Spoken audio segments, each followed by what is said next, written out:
Vous écoutez le podcast du Centre de ressources pour les familles militaires Valcartier, le CRFMV en jazz, avec Marie-Josée Lonval. Bonjour tout le monde et bienvenue à cette nouvelle édition du CRFMV en jazz, le podcast qui parle de la vie des familles militaires, ce qui se passe au CRFM Valcartier et tout ce qui entoure notre belle communauté, tout ce qu'il y a d'effervescent. Vous le savez, la vie dans la communauté militaire est remplie d'aventures et, on va se le dire, aussi parfois de défis. Et on peut assurément affirmer que ce n'est jamais un long fleuve tranquille et paisible. On va tous être d'accord là-dessus. C'est Marie-Jo Lonval et on va avoir une émission extraordinaire aujourd'hui. Je tiens tout d'abord à vous remercier tous et toutes d'être à l'écoute de ce nouveau podcast. Le CRFM Valcartier existe depuis plus de 30 ans maintenant pour soutenir les familles dans différents aspects de la vie militaire. On offre des services et du soutien, par exemple, pour les enfants, les ados, les adultes, du soutien lors des absences, des mutations, des fameux postings, soutien aux vétérans, à leurs familles aussi. On a aussi un service d'aide à l'emploi, des cours de langue seconde pour les familles de militaires. Et quand je dis famille de militaires, je parle de la régulière, puis je parle des réservistes aussi. C'est important, on ne le dit pas tout le temps, mais c'est inclus les vétérans et leurs enfants âgés de 18 ans et plus, issus donc de la communauté militaire. Au CRFM Valcartier, entre autres choses, on a mis sur pied il y a quelques années déjà un groupe de soutien pour les conjoints et les conjointes qui partagent leur vie avec un partenaire atteint de ce qu'on appelle une BSO, une blessure de stress opérationnel. On va tenter d'en voir certains aspects aujourd'hui. Là, je parle des causes, des symptômes, les impacts pour l'entourage et surtout des outils pour aider les proches à grandir, à cheminer dans tout ça. Mes invités aujourd'hui, d'abord, il y a Josée. Bonjour, Josée. Bonjour. Merci d'avoir accepté l'invitation. Ça me fait plaisir. Mon autre invité, il faut que je vous la présente aussi, c'est Marilyn Gagnon. Marilyn est travailleuse sociale. Elle est intervenante au CRFM Valcartier, une personne merveilleuse qui a mis Josée sur ma route. Puis les filles, je pense qu'on va avoir une belle conversation aujourd'hui. Marilyn, merci d'avoir accepté l'invitation. Merci à toi, Marie-Josée, pour l'invitation. Je pense que c'est important, puis je vais commencer avec toi, Marilyn, parce que, oui, on s'adresse à la communauté militaire, mais il peut y avoir beaucoup de points d'interrogation sur le sujet qu'on va aborder aujourd'hui. Je pense que vous allez être d'accord avec ça. Ce serait important de bien expliquer ce que c'est une BSO, une blessure de stress opérationnel. Donc, Marilyn, je me tourne vers toi et ton expertise. Est-ce que tu peux nous définir ce que c'est une BSO? Oui, bien, d'abord, il faut nommer que tout membre va vivre en théâtre opérationnel un stress intense et continu. Ça, on appelle ça, dans le fond, le stress opérationnel que chacun des membres va vivre. C'est commun à tous les militaires, tous les participants des opérations là, qui sont faites à des degrés divers, que ce soit des opérations à l'intérieur du pays, des opérations à l'extérieur du pays ou des exercices, comme je le disais tout à l'heure. Dans le contexte des missions actuelles, les militaires qui vivent un stress opérationnel, comme un changement, par exemple, dans l'alimentation, de l'adaptation au niveau des bruits, de l'adaptation au niveau du climat, les heures de travail irrégulières aussi, là, tu sais, quand les membres partent en mission, on s'entend, c'est pas nécessairement du 8,5 à 4. Fait que tous les changements là, auxquels ils vont faire face, puis les adaptations constantes sur le terrain, la proximité aussi avec les autres membres, et bien d'autres choses. Dans le fond, qui sont mis sur un pied un peu d'alerte, là, pas mal tous les jours. Donc, tous les membres font face à ce stress opérationnel là, quand ils sont sur le terrain. Là, on parle de BSO, de blessure de stress opérationnel, mais ça peut mener à autre chose aussi. Une chose en amène une autre. Oui. Fait que dans le fond, le stress qu'ils vivent sur le terrain Oui. Va pas nécessairement toujours causer une blessure. La blessure de stress opérationnel, c'est quand on parle d'un stress qui est intense, qui est continu, qui est vécu encore une fois en théâtre ou en exercice, mais qui va venir fragiliser certaines des capacités d'adaptation fonctionnelle de la personne. C'est-à-dire que ça va engendrer des symptômes divers comme par exemple l'insomnie, l'épuisement, le manque de motivation, des fois dans certains cas de l'anxiété, dépression, puis ça peut amener à un état de stress post-traumatique aussi, ou encore à des difficultés là, avec des symptômes de panique. Ce qu'il faut savoir, c'est que le concept de BSO, dans le fond, c'est lié aux Forces armées canadiennes. C'est-à-dire que c'est un terme qui a été utilisé vraiment pour définir cette blessure-là qui est liée aux membres qui sont en fonction sur le terrain. On n'utilise pas ça dans d'autres cadres ou dans d'autres types d'emplois. OK, mais je comprends ce que tu veux dire. C'est que, admettons, dans un autre corps de métier, on peut avoir des symptômes qui ressemblent exactement à ce que tu viens de décrire là. Mais on ne va pas utiliser cette expression-là pour décrire cet état-là. Exactement. OK, donc c'est vraiment spécifique. C'est vraiment au fac. Avec ces informations-là que tu nous as données, puis Marilyn, n'hésite pas, si on aborde un sujet, Josée et moi, puis que tu sens que tu as besoin de donner un complément d'information qui est lié avec toutes les informations, toutes les connaissances que tu as, n'hésite pas là, à nous interrompre puis à en ajouter comme ça. Je pense que ça peut être super pertinent là, de toujours nous garder sur la bonne track.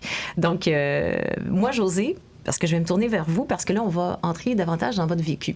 Maintenant, vous êtes bénévole, vous êtes parrain aidant ici au CRFM.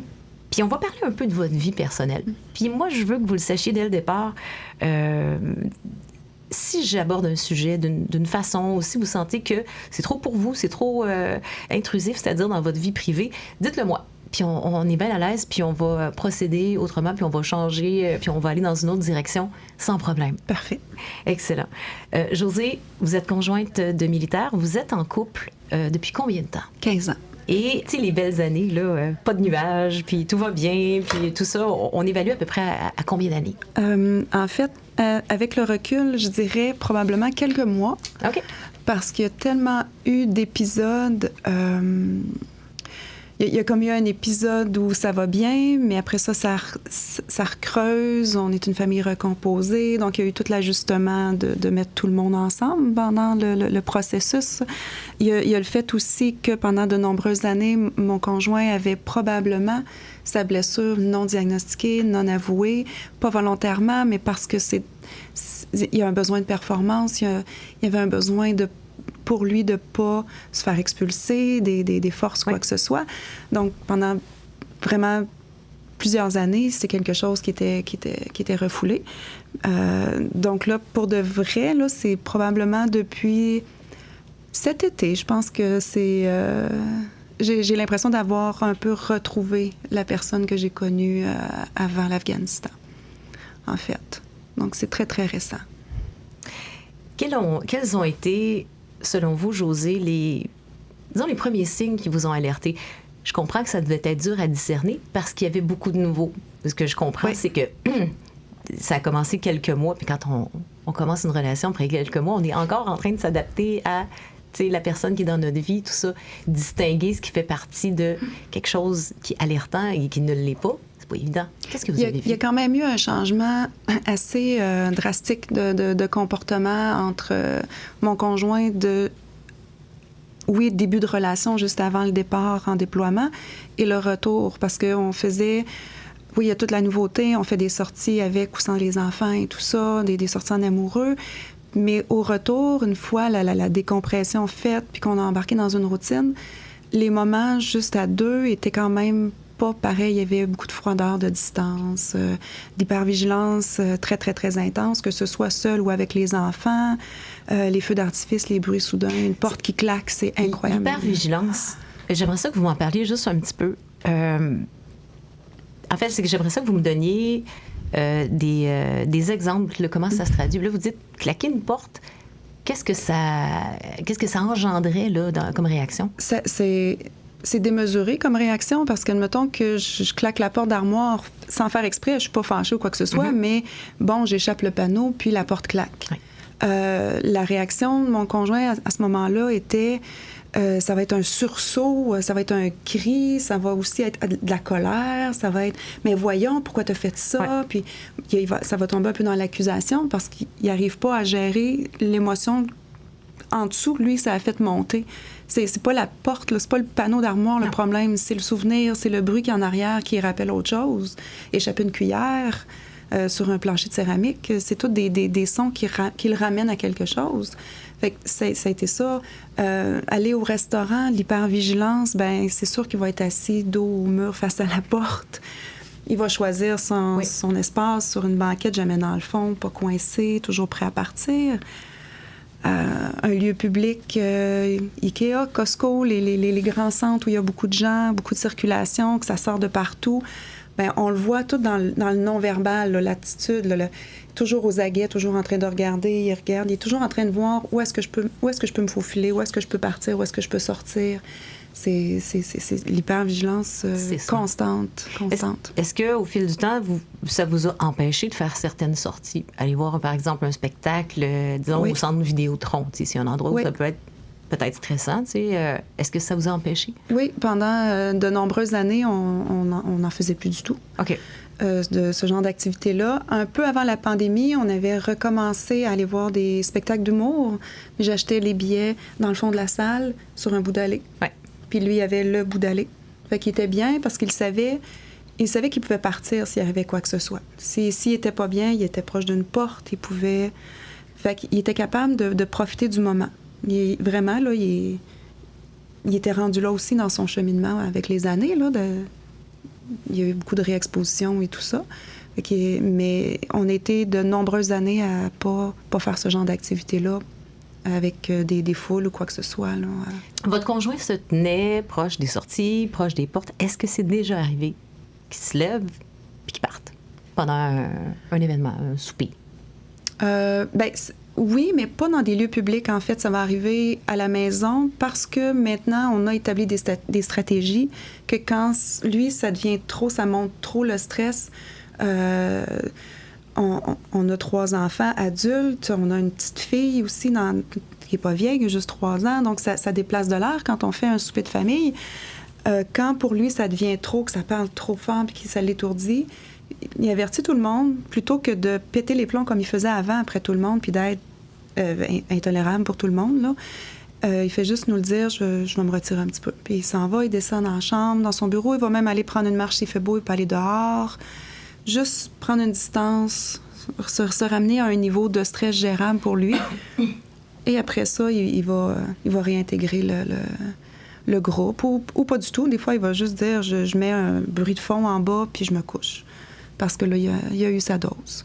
Mais dans un lieu public, moi, c'est pas arrivé. Mais je sais qu'il l'a fait, mais avec d'autres personnes, mais pas avec moi. OK. Il a cheminé beaucoup, d'après ce que je comprends. Oui, vraiment.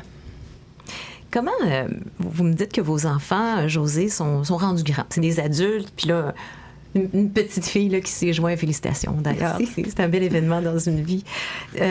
Comment... Les enfants étaient petits, là, hein? Quand on recule l'Afghanistan, tout ça, on recule une couple d'années en arrière.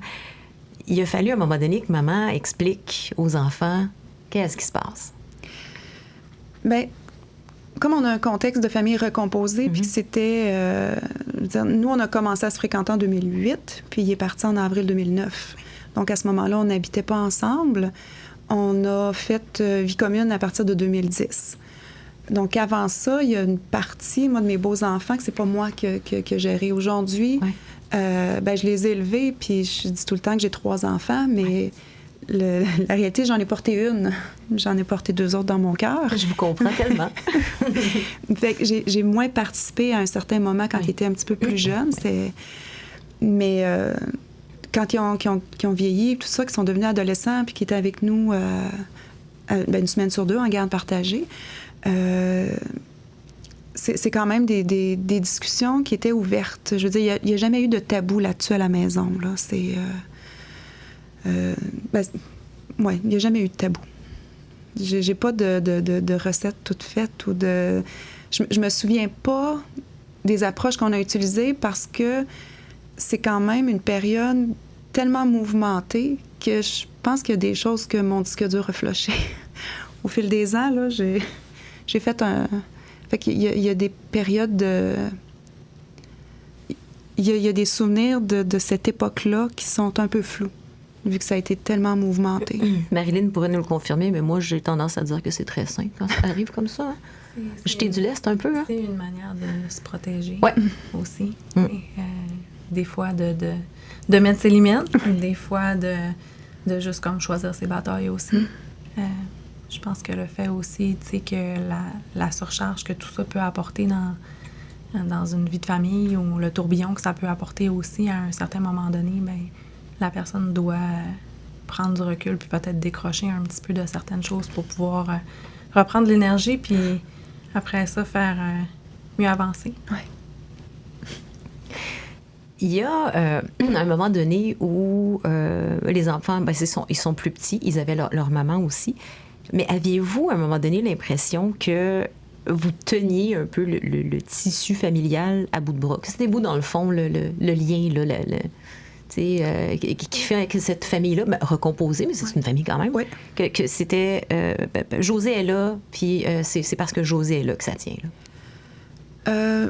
Oui, je pense que même les 3 enfants l'ont dit à un moment donné, même dernièrement, que j'ai toujours été un peu l'élément stable dans la tempête ou quoi que ce soit. Là. Oui. Donc, il y a tellement de choses à gérer je pense qu'on se rend pas compte, là, parce qu'une vie de couple, une vie de famille normale, c'est rempli de défis. Là, on ajoute la composante d'une famille recomposée, plus avec ça la BSO. Oui, effectivement, je pense que j'ai tenu le fort. Oui. Ouais. C'est un peu le rôle du conjoint ou de la conjointe du militaire blessé, je pense, souvent. Il y a eu probablement, là je suppose, car je ne sais pas, est-ce qu'il y a eu à un moment donné un élément déclencheur qui a dit « OK, là, Josée en a plein sa casquette. Il faudrait qu'elle aille chercher de l'aide aussi. » Est-ce que vous vous souvenez de cette journée-là? Oui, c'était probablement comme fin novembre, début décembre, il y a plusieurs années. Je dirais peut-être 2015, fin 2015. Il y a eu un événement dans la vie de mon conjoint qui a un peu réactivé parce que sa blessure était gérée. Il était encore actif, il travaillait, puis ça allait bien. Puis il y a eu un événement dans notre vie personnelle, familiale. Dans le fond, il a assisté à des funérailles militaires aux États-Unis. Et ça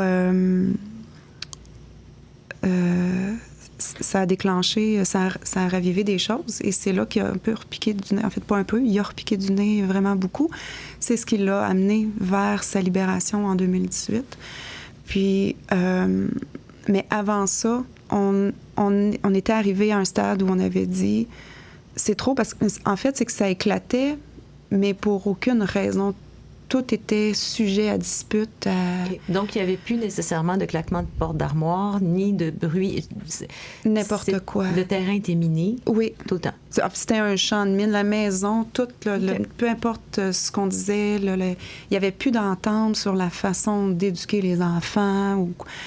On était loin des discussions, comment on appelle ça, la communication positive ou non violente. Saines communications, oui. On n'était pas vraiment là-dedans. Je vois. Puis, en fait, on avait parlé d'appeler la banque, prendre rendez-vous pour voir comment on fait séparer les actifs, la maison et tout ça. OK. Et c'est le lendemain matin que mon conjoint me dit « ça n'a pas de sens ». Je t'aime, je sais que tu m'aimes, on va voir quelle aide on peut aller chercher. Puis j'ai appelé au centre de la famille, ou c'est lui qui a appelé au centre de la famille, puis il a laissé un message, et c'est une intervenante ici qui m'a rappelé. J'ai exposé la situation. Nous, on voulait voir en couple. On a commencé comme ça. On a commencé par des rencontres de couple qui nous ont ramenés à la base, je pense. À la base de la communication. Tu sais, ce que Josée traduit, c'est quand même plusieurs des principaux impacts qu'il peut y avoir de la blessure de stress opérationnel sur la famille. Tu sais, entre autres, justement, la transformation au niveau des rôles, des responsabilités, la conjointe qui a l'impression de porter tout à bout de bras. Oui. Le fait qu'il y a beaucoup d'augmentation au niveau des conflits conjugaux, que, tu sais, il y a plusieurs difficultés familiales qui n'étaient pas présentes avant ou qui étaient présentes, mais que là sont rendues vraiment enchevêtrées, difficiles à régler. On dirait des conflits qui prennent une ampleur qui n'était pas nécessairement présente avant non plus. On met souvent l'expression marcher sur des œufs. Oui. Je pense que tu l'as nommé plus tôt. On a dit terrain miné, mais des œufs, c'est correct aussi. Ouais. Marcher sur les œufs, c'est souvent quelque chose qui est rapporté. Oui, mais terrain miné, c'est ça veut peut-être pas dire la même chose. Parce que vous étiez en terrain miné, mais vous, Josée, là, vous marchiez constamment sur des œufs parce que vous ne vouliez pas déclencher rien. Oui. Mais rien pouvait déclencher quelque chose. Exactement. Dans le fond, c'est le classique damn if you do, damn if you don't. C'est Absolument. exactement ça. Là. Peu importe si je prends la décision de je vais faire telle chose parce que si je fais ça, le calcul mental qu'on fait pour éviter une situation, mais finalement, la situation se produit pareil. Oui. Puis si on n'avait rien fait, peut-être peut-être que moi, j'aurais été moins fatiguée mentalement à tout le temps, tout chercher, aller au-devant. Là, vous m'ouvrez une porte Oui. importante. Est-ce que tu avais terminé ton explication? C'est ce qui fait souvent là, que, tu sais, puis tu pourras nous le dire, Josée, que les conjointes se sentent comme si tout était de leur faute. Oui. Puis que, justement, tu sais, les réactions que le conjoint a confirment aussi ce sentiment-là. Oui. Il y a quelque chose de bien important. Vous m'ouvrez une porte, Josée, qui est bien importante parce que le damn if you do, damn if you don't. Vous êtes poigné comme dans une souricière. Quand vous êtes arrivé, vous avez dit, il me dit qu'il m'aime. Il m'a dit qu'on pouvait travailler sur notre couple. Dans le fond, il a tendu la main. Mm-hmm. Vous êtes allés tous les deux au CRFM, puis ça a commencé par, si on veut, une thérapie ou une consultation pour le couple. Oui. Vous, là, vous êtes dans quel état d'esprit? Vous dites-vous, sortez-moi d'ici, je veux rien savoir, ou vous étiez davantage déjà en mode solution. J'aimerais ça savoir, vous étiez où là, dans l'échiquier là-dedans? En mode solution, c'est sûr qu'il y avait beaucoup d'émotions contradictoires parce que je pense que là, il y a peut-être un peu de Josée 2023 qui parle là-dedans, là, mais il y a quand même un respect pour moi-même. J'étais tellement coincée. Je me sentais coincée, mais pas parce qu'il n'y avait pas de sentiment, pas parce que je l'aimais pas. Je veux dire, je suis encore dans la relation aujourd'hui. C'est parce qu'il y a des sentiments, c'est parce que je l'aime, mon mari, là, parce que sinon, il n'y en aurait plus de relation. Là. Ça, c'est dans ma tête, c'est très clair. Fait que j'étais prête à travailler. Je pense que je suis quelqu'un de solution à la base. Puis tant que je les ai pas toutes explorées, tant qu'il y a de la vie, il y a de l'espoir. Donc, OK, on n'a pas essayé ça, on va l'essayer, on va y aller. Mais c'est sûr que je m'en venais pas ici nécessairement.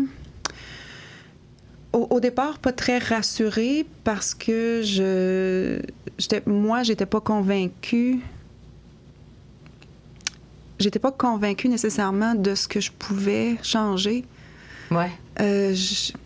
J'en voyais pas de solution. Donc, c'est un peu pour ça qu'on venait ici, parce que juste rester nous deux, là, je voyais plus de solution. Est-ce qu'il y avait un diagnostic à ce moment-là? Est-ce qu'on pouvait nommer quelque chose? Oui. Dire, hey, il y a une BSO, il y a une blessure de stress opérationnel? C'était connu à ce moment-là.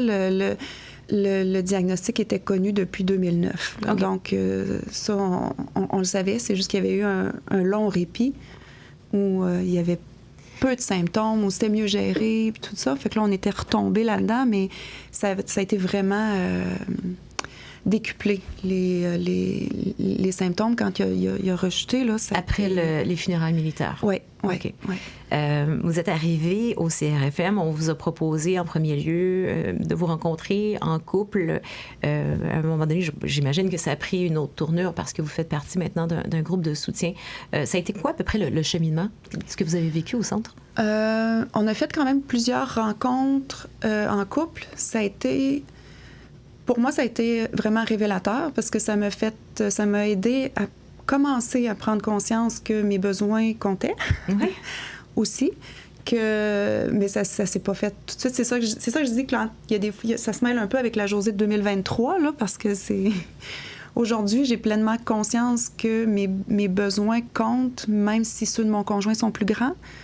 Des fois, les miens sont tout aussi importants, même s'ils ne sont pas aussi graves ou urgents. Ils sont quand même importants, mais on nous a amenés à communiquer beaucoup, à prendre du recul, juste à comprendre les différentes positions dans lesquelles on se place. Moi, j'avais tendance à être tout le temps dans l'autre, tout le temps donné dans l'autre, puis mon conjoint, à cause de sa condition, faisait qu'il était beaucoup dans le soi. Mm-hmm. Fait que ça faisait un clash quand même assez important. Ça faisait un effet siphon, en fait, parce que moi, j'étais tout le temps en train de donner, puis lui était tout le temps en train d'aller chercher. Oui. Donc là, il fallait ramener un équilibre même la thérapie de couple, on m'a proposé fortement de consulter en individuel, ce que j'ai fait. J'ai commencé ici au centre, puis il y a eu des concours de circonstances. La personne, la TS que je voyais ici, transférait, je pense, s'en allait sur la base. Donc, je perdais ma travailleuse sociale. J'ai pris une pause en individuel. Puis, en 2017, j'ai vécu un licenciement collectif où je travaillais depuis de très nombreuses années. J'ai rappelé ici. Et j'ai repris contact parce que là, j'avais, moi, besoin d'aide pour gérer ça. Oui, c'est une forme de deuil, ça. Ça a été un très gros deuil, un gros rejet aussi. Puis ça a renversé l'équilibre dans la maison. Parce que là, vous étiez celle qui avait des besoins grands. Exactement, c'est ça. Puis c'était confrontant pour mon conjoint parce qu'il était pas encore nécessairement assez solide pour me donner ce que j'avais de besoin.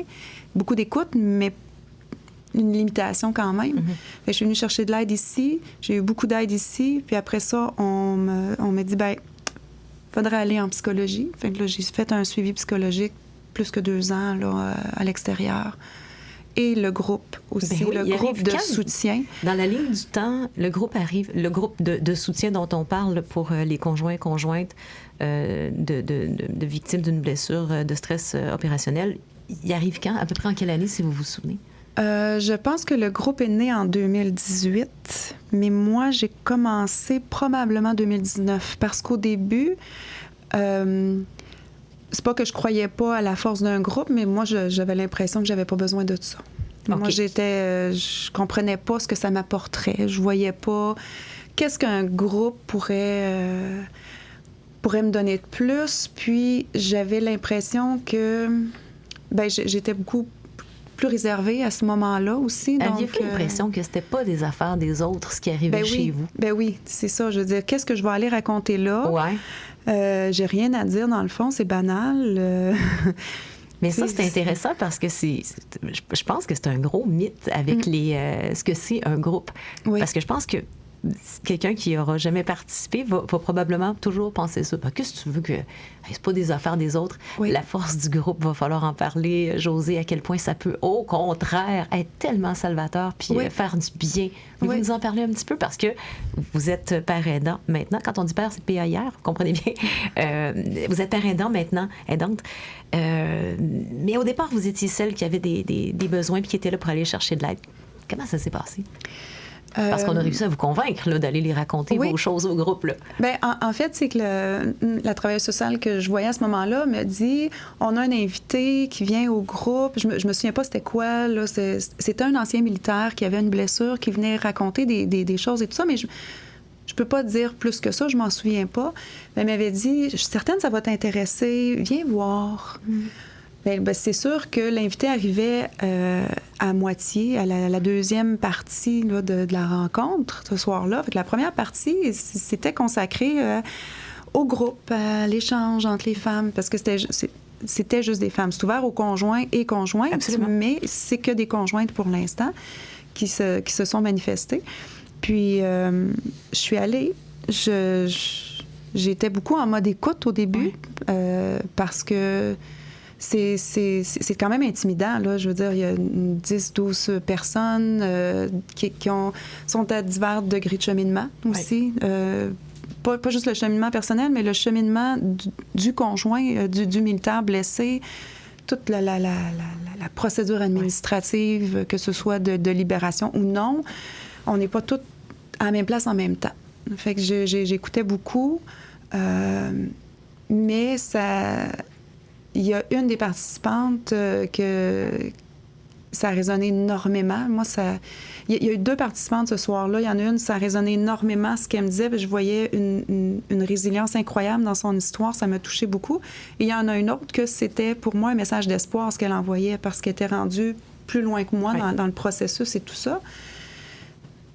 Puis c'est là que j'ai vu qu'est-ce que ça pouvait apporter. Quand je suis sortie de là, j'avais pas déposé mon bagage parce que j'ai pas parlé ou quoi que ce soit, mais j'ai senti que j'étais pas seule. La force du groupe, c'est ça. C'est ça. Oui. Il y avait moyen de briser l'isolement et de me rendre compte que, je suis pas partie intégrante du problème, finalement. Ouais. C'est ça. Je pense que ça a été C'est correct.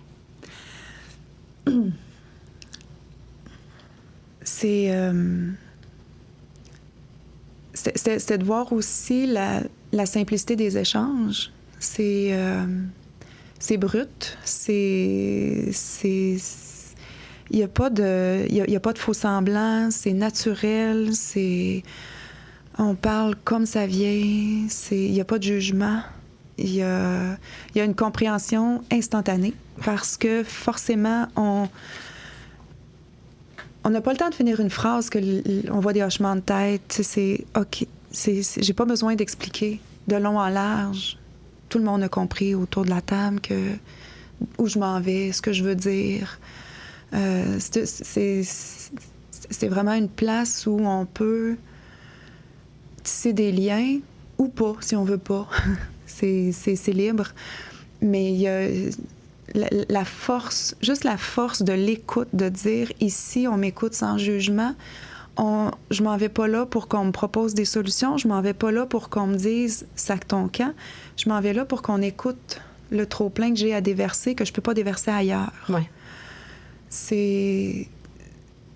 Je pense que c'est ça la plus grande force. Et la confidentialité du groupe. Oui. C'est fou à quel point ça joue en sachant qu'on peut dire n'importe quoi et que ça va rester là. Oui. J'aime beaucoup votre point de vue à ce sujet-là. Puis encore un grand merci, Josée, pour votre ouverture d'esprit. On va s'arrêter le temps de quelques secondes. On va prendre un petit verre d'eau. On va se rafraîchir les idées. Et on poursuit notre discussion aujourd'hui avec Josée et Marilyn. Le CRFMV en jazz revient dans quelques secondes. Quoi? T'es conjointe de militaire et t'as un emploi à temps plein? T'es ben hot. Mais ça doit être dur de faire les deux des fois. Nos conseillers d'orientation peuvent t'aider à réfléchir à ta situation professionnelle, faire comprendre aux autres ta réalité, même faciliter ta vie au travail. Appelle-nous, c'est gratuit. 418-844-6060. Abonnez-vous à notre podcast, le CRFMV en jazz. Les podcasts, c'est le fun. Assez près, oui. Et dans la boîte, on se lève tôt le matin, est-ce que c'est un reflet de la réalité? C'est bon à savoir avant. Le CRFMV en jazz, ça jase de nous. Rendez-vous à tous les 2 vendredis. Dites-le à vos amis, puis même aux autres. Vos questions, vos commentaires? info@crfmv.com ou envoyez-nous un message via notre page Facebook. Le CRFMV en jazz, ça jase de nous. Écoutez la suite maintenant. On a aujourd'hui dans notre CRFMV en jazz une discussion formidable avec Josée, qui est donc qui fait partie du groupe de BSO avec les conjointes d'un militaire souffrant d'une blessure de stress opérationnel et aussi Marilyn Gagnon. Les filles, à nouveau, je vous remercie d'être avec nous aujourd'hui. Puis on va poursuivre notre discussion. Vous avez utilisé l'expression déposer mes bagages. J'ai pas la première fois déposé mes bagages. Je mets ça un peu sur le dos de peut-être faire confiance. Ça a pris combien de rencontres avec ce groupe-là pour que vous décidiez de déposer vos bagages? La pandémie est arrivée entre les deux, puis pour des raisons de santé, moi, je pouvais pas être en groupe tant que j'avais pas été vaccinée. Ce qui fait que... Puis à distance, ça m'interpellait pas du tout. Ouais. Donc, j'ai pris une pause pendant la pandémie. Et le premier groupe quand je suis revenue, on était 3 participantes. Et prête, pas prête, je pense, il y a une participante qui est arrivée un petit peu en retard ce soir-là parce que sa condition à la maison a fait en sorte que c'est le mieux qu'elle pouvait faire. Puis, est arrivée très bouleversée. Elle était vraiment troublée. Puis, Rebecca, qui était responsable du groupe, l'intervenante, lui demandait comment ça va, est-ce que tu veux nous en parler? Puis elle s'est tournée vers moi, puis elle a dit miroir à Josée. Okay. Et puis j'avais le choix. Dans le fond, j'aurais pu dire, ben non, je suis pas prête, mais c'était comme, ben c'est tout petit, on est juste 3, c'est comme tellement intime. OK, je me lance, puis c'est là que j'ai été capable de parler un peu plus. Juste de dire, je suis qui, voici mon histoire, mais très brièvement. Puis après ça, ben comme t'as pas mouru l'âne, là, comme on dit. Mon conjoint dit tout le temps ça. Ben j'en suis pas morte, puis je me suis rendu compte que ça m'avait fait du bien aussi de prendre parole, puis il n'y avait pas de jugement, vraiment. Là, je l'ai vraiment senti parce que c'est moi qui parlais et il n'y avait pas de jugement dans le regard des 2 autres participantes. Est-ce qu'on vous avait préparé avant d'entrer dans le groupe? Est-ce qu'on vous avait fait comme une pré-rencontre, mettons, dire écoutez, si vous joignez ce groupe-là, il se passe généralement ceci et cela.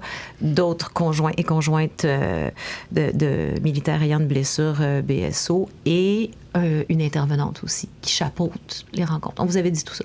Oui, ben j'avais été informée beaucoup avec la travailleuse sociale que je voyais au centre. J'avais eu, je sais qu'il faut avoir suivi des formations sur la BSO. Marilyn? Ce dont Josée parle, c'est que dans le processus de libération, les conjoints ont le choix de donner les informations de leur conjointe pour qu'elles puissent avoir accès à un atelier qui s'appelle le GBSO. C'est un groupe justement pour la blessure de stress opérationnel, pour pouvoir apprendre, mais c'est quoi ça, une blessure de stress opérationnel? Qu'est-ce que ça apporte? C'est quoi les causes, les symptômes, les manifestations? Ce dont on parle aussi beaucoup aujourd'hui. Puis, je suis pas sûre que c'est un sujet qui est abordé souvent. Ça se peut-tu? Bien, tu sais, on s'entend que le post-trauma, la blessure de stress opérationnel, dans les dernières années, on commence à plus en parler. Beaucoup plus en parler parce que ce qu'on se rend compte, c'est que dans la transition, les membres ont aussi des proches, des conjoints, des familles. Et de par le rôle, justement, du Centre des familles, bien, on voit que toute l'importance, justement, du soutien social. Puis ça fait que on voit que le système autour du membre doit aussi être inclus dans une portion, là, justement, de ce cheminement-là qui s'apprête à entreprendre. Fait que avec le Centre de santé Valcartier, quand les membres ne sont pas encore libérés, ils ont accès à donner le nom pour que les conjointes puissent suivre cet atelier-là. C'est un atelier de 2 sessions qui permet d'avoir toutes ces informations-là sur c'est quoi, qu'est-ce que ça fait vivre, qu'est-ce que ça fait dans leur corps aussi, c'est quoi aussi, tu sais, au niveau même un peu plus médical, au niveau des neurotransmetteurs et tout ça, qu'est-ce que ça apporte, puis pourquoi ces réactions-là sont apportées dans le corps de, justement, la personne qui est leur conjoint, puis qui est un peu incompréhensible aussi, là, par rapport au fait que, bien, ils n'en parlent pas nécessairement de qu'est-ce qu'ils ont vécu quand ils sont allés en thérapie opérationnelle, qu'est-ce qui s'est passé là-bas. Fait qu'il y a beaucoup de choses dans ces ateliers-là qui permettent de vraiment comprendre de façon plus théorique, si on veut, c'est quoi que ça mange en hiver, une blessure de stress opérationnel. Ouais, tout à fait. Qu'est-ce qui vous a donné envie? Vous l'avez dit un peu d'entrée de jeu, tu sais, que c'était pour donner au suivant. Je trouve ça beau, je trouve ça parfait. Mais à un moment donné, il faut être solide sur ses pattes pour être capable de donner au suivant, particulièrement dans ce contexte-là. Qu'est-ce qui vous a dit, OK, je pense que je suis prête, puis je pense que moi aussi, je peux donner en retour? Je sais pas si je sais comment l'expliquer. C'est... parce que c'est tellement abstrait. C'est l'espace que j'ai à l'intérieur, que j'avais pas avant. Le sentiment que j'ai de ma cage thoracique est capable maintenant de s'ouvrir quand je respire, puis avant, j'étais tellement toute coincée, c'est le meilleur mot. Puis à un moment donné, je me suis rendu compte que mais j'ai de la place. Ouais. J'ai de la place, je suis capable de respirer à fond, je suis capable de voir arriver la prochaine... la prochaine bombe, je sais pas comment le dire, mais je suis capable de voir monter à la maison, admettons, je vais voir... J'ai tellement plus de place que maintenant, je vois la situation qui s'en vient, puis plutôt que d'être en mode panique ou en mode marcher sur des œufs, je vais juste être... on va déjà en parler. Je vais déjà dire à mon conjoint... j'ai l'impression que, il me semble que, est-ce que tu veux qu'on en parle? Est-ce que tu aurais besoin de temps? Juste d'être capable de voir ça, ça m'a permis de me rendre compte de l'espace que j'avais en dedans.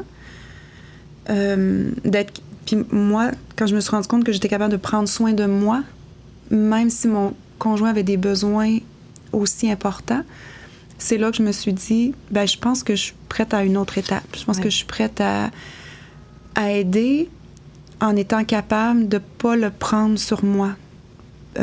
Parce que si je l'avais fait trop tôt, j'aurais été encore trop fragile, puis je pense que j'aurais juste encore absorbé les problèmes des autres. Oui.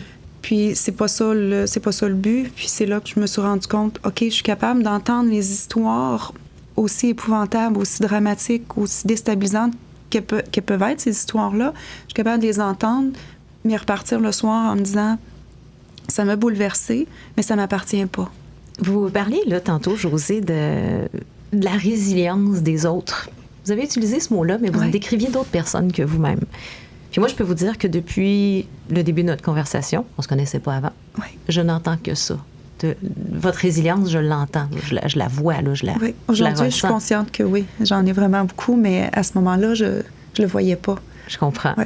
Mais vous étiez assurément... En fait, c'est probablement dans votre nature, vous avez jamais renoncé. Non. Vous avez jamais renoncé à votre conjoint, à votre couple, à votre famille. Tout au long, il a pu compter sur vous. Est-ce que c'est indiscret, puis vous me le dites, et sentez-vous bien à l'aise, est-ce que c'est indiscret de vous demander où vous en êtes aujourd'hui?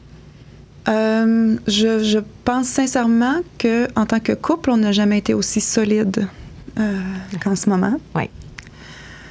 Ça sera pas long. Prenez votre temps. Vous avez tout le temps.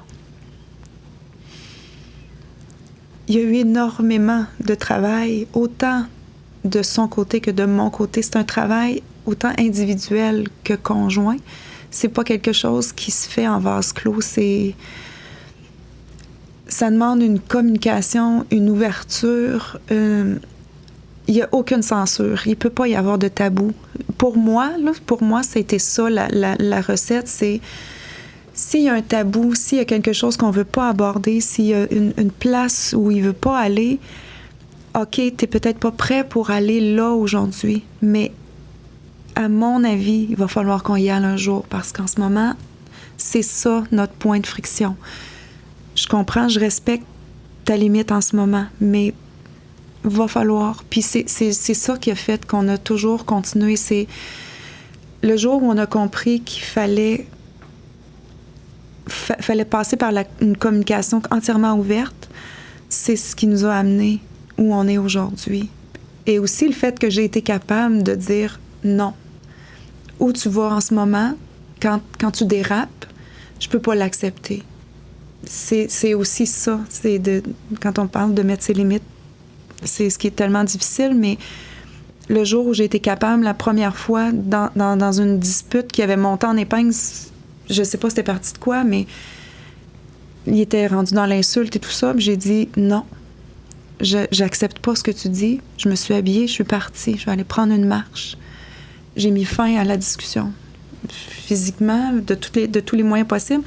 Puis quand je suis revenue, le lendemain matin, je suis revenue le soir, j'ai dormi à la maison, mais ça a été au lendemain matin. Il a voulu en reparler. J'ai dit non, ça va aller demain matin. C'est là où, OK, les deux, on était calmés. On était dans l'ouverture. On était prêts à recevoir chacun. Oui, je pense qu'aujourd'hui, on est plus solide qu'on l'a jamais été. Mais moi, j'entends beaucoup de sagesse.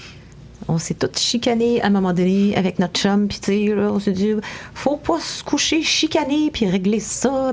Ça, ouais. On a entendu ça. Et moi, j'entends de la sagesse en disant, regarde, demain, tu veux régler ça, je suis pas prête. Oui. Est-ce que c'est Josée 2023 qui est capable de gérer une situation comme ça puis qui s'écoute comme ça, ou c'est en allant chercher les ressources à l'externe que vous avez, réussi à avoir cette façon de régler un conflit? C'est je pense que c'est l'ensemble. C'est toutes les ressources puis qui m'ont amené où je suis aujourd'hui, parce que moi aussi, j'ai grandi, mes parents ne se couchaient pas chicanés. En chicane. C'était comme ça. Mais on s'est fait dire ça tout le temps. Mes parents pouvaient se disputer la nuit entière ou ne pas dormir parce qu'il fallait qu'ils règlent la chicane. Puis je me souviens quand les enfants étaient jeunes en situation, je faisais dans les premières années là, qu'on cohabitait ensemble, si un des enfants, mettons que les 2 filles se chicanaient, ma fille et ma belle-fille, ben là, on voulait tout de suite, non, on va régler ça. Mais s'ils étaient trop dans l'émotion, ils n'étaient pas prêts, on leur imposait. Aujourd'hui, là, je le vois avec mes yeux de 2023, je le vois que c'était pas l'approche, c'était pas la bonne façon. Puis c'est ce que j'applique aujourd'hui parce que, ben non, je suis pas prête à recevoir ce que tu as, à recevoir tes excuses, tes explications, parce que moi, j'ai plein d'émotions en dedans. Fait que je vais réguler mes émotions. Puis après ça, quand je vais être rendue au même niveau que toi, fait que c'est tout le... Oui, il y a tout le suivi psychologique, puis il y a aussi l'expérience là, qui fait... On a fait de l'essai-erreur qui n'a pas fonctionné, puis ce qui fonctionne, c'est de dire « Non, je suis pas prête à t'écouter ». Je vais me retourner à nouveau vers toi, Marilyn. Il y a autre chose que tu voulais ajouter, là, puis moi, je trouve ça bien important. Oui, en fait, ben sachez là, que c'est ça, à travers tout ce que les familles vivent, nous, le CRFMV, on est là vraiment pour pouvoir aussi mettre des ressources qui sont égales aux défis que ces familles-là vivent. Oui. Fait qu'il y a des ressources, oui, pour les conjoints quand ils sont en transition, pour les conjoints quand ils sont encore membres, mais il y a des ressources aussi qui existent pour les familles, c'est-à-dire la conjointe, les enfants. Entre autres, il y a des suivis individuels, il y a des suivis de couple, comme Josée l'a déjà nommé, familial aussi. Il y a des rencontres psychoéducatives qui peuvent être offertes aussi pour mieux comprendre c'est quoi la blessure. Puis aussi, ça peut être offert pour même, des fois, les parents d'un militaire qui ne savent pas trop vers quoi s'orienter avec tout ça. C'est intéressant que tu dises ça, Marilyn, parce que des fois, on dit « Ah, c'est le centre de ressources pour les familles militaires Valcartier. » Ah, j'ai pas d'enfant, je peux pas y aller. Non, attendez, vous avez des proches, vous avez des gens qui vous aiment, des gens qui sont importants pour vous. Bien, ces gens-là, bien, ils sont importants pour nous. Donc, oui, effectivement, vos parents, dans cette circonstance-là et dans n'importe quelle autre circonstance, vos parents, vos proches sont les bienvenus dans votre centre de ressources, ça, c'est sûr. Puis aussi, il y a des ateliers qui sont offerts aux jeunes et aux parents. Entre autres, E égale MC3, c'est un atelier qui s'appelle « Ensemble pour mieux comprendre », pour savoir justement comment ces jeunes-là doivent réussir à pallier avec l'impact de qu'est-ce que papa ou maman vit. Ça, c'est directement pour les enfants dont le parent est atteint d'une blessure de stress opérationnel. C'est bien ça? Oui. OK, exactement. C'est vraiment ciblé, là. Okay. Oui, c'est très ciblé. Puis... par l'entremise de cet atelier-là, il y a aussi des sessions qui sont offertes aux parents, donc ça s'appelle Parents BSO, et aussi aux adolescents qui veulent comprendre là, qu'est-ce qui se passe, c'est quoi que je suis en train de vivre, c'est quoi que mon parent est en train de vivre, comment je fais moi pour comprendre les émotions que j'ai à l'intérieur, parce que ça n'a pas juste des impacts sur le membre en tant que tel, on l'a entendu plus tôt, ça a des impacts au niveau systémique. Là. Oui, toute la famille et tout l'entourage. Puis, tu sais, on a aussi des fois, quand les gens ont besoin, les services de garde d'urgence qui peuvent être là pour pallier des fois à un moment où est-ce qu'on se sent un petit peu plus pris au dépourvu. Fait que, tu sais, le membre comme sa famille, c'est important. Il va devoir utiliser des nouvelles stratégies pour apprendre à mieux vivre avec la BSO, mais c'est vraiment primordial que la famille puis les membres qui l'entourent aient le maximum de ressources possibles. Est-ce que tu me permets une question de néophyte, quelqu'un qui ne connaît pas ça? Puis je m'excuse d'avance de poser la question. Est-ce qu'on guérit d'une blessure de stress opérationnel? La blessure de stress opérationnel, c'est comme un peu l'éléphant dans la pièce. T'sais. Les manifestations, ils peuvent évoluer, ils peuvent s'améliorer, ils peuvent s'aggraver, ils peuvent fluctuer d'une certaine façon en fonction de la situation. La personne, dans le fond, puis son entourage vont apprendre à vivre avec cette blessure-là de façon quotidienne. Puis il y a des manifestations qui peuvent se présenter dans les bons comme dans les mauvais moments. Mais clairement que cette blessure-là, la famille, elle va devoir apprendre à vivre avec la blessure comme si elle faisait partie intégrante de la vie de tous les jours. Des fois d'une manière plus nuancée, si on veut, à travers le temps. Je pense que Josée a su bien le représenter qu'à travers toutes les ressources à travers toute l'expérience de cheminement que eux ont eu avec sa famille, ça leur a permis maintenant d'aborder les choses d'une façon différente, de prendre le problème d'un point de vue différent, si on veut. Fait que, tu sais, des fois aussi, quand on est trop collé sur l'arbre, ça permet pas de réaliser qu'est-ce qui se passe vraiment.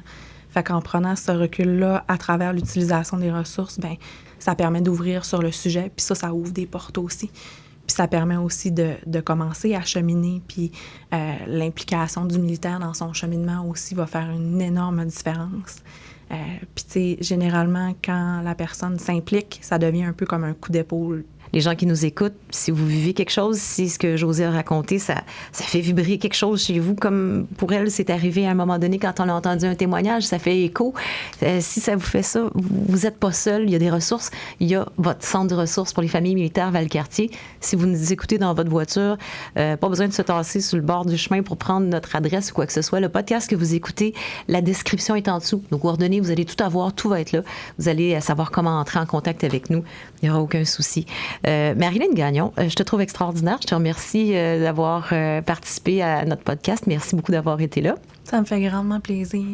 Puis Josée, je vous garde pour la fin parce que je vais vous dire quelque chose en fait, qui fait écho en moi, tu sais, depuis les minutes qu'on se parle depuis le début.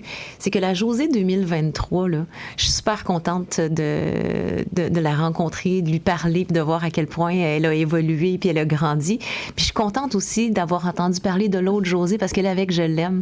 Fait que vous trois, là, incluant Josée d'autrefois, Josée d'aujourd'hui, Marilyn, les filles, merci infiniment. Je suis très heureuse de notre rencontre. Merci beaucoup. Merci. Suivez-nous sur Apple Podcasts, Google Podcasts et Spotify. Un nouveau podcast tous les 2 vendredis. C'était le CRFMV en jazz.